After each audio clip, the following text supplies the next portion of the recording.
Welcome to this educational video on simple present tense sentences.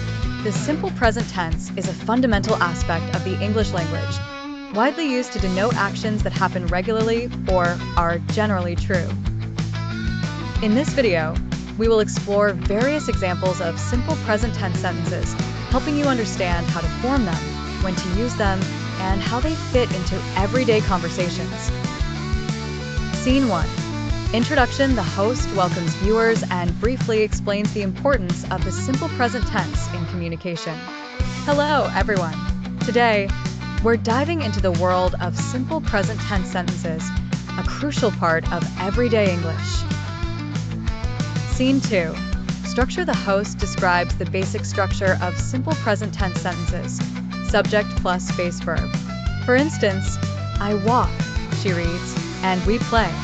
It's that simple. Animated graphics show the breakdown of each example, highlighting the subject and verb. Scene 3. Regular actions. The host explains that simple present tense is used to express regular actions.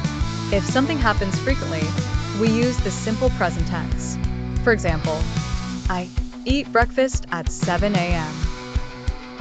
Images of clocks and breakfast settings accompany this explanation.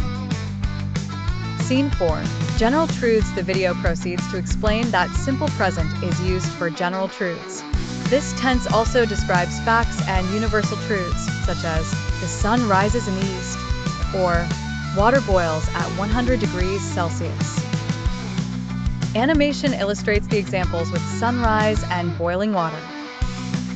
Scene 5. Ongoing narrations. The host describes how simple present tense can be applied in ongoing narrations where the action continues to happen without specifying a time.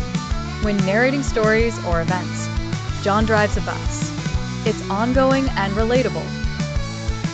A short animated storyboard presents the scenario. Scene 6. Final thoughts. The host concludes the session, reiterating why mastering simple present tense is important.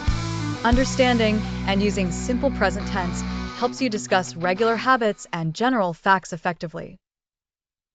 Closing graphics summarize the key points. Scene 7. Call to action. The host encourages viewers to practice forming their own sentences and subscribe for more educational content. Don't forget to practice. Subscribe for more language tips. End screen with subscription options and related video recommendations. Thank you for watching, and happy learning!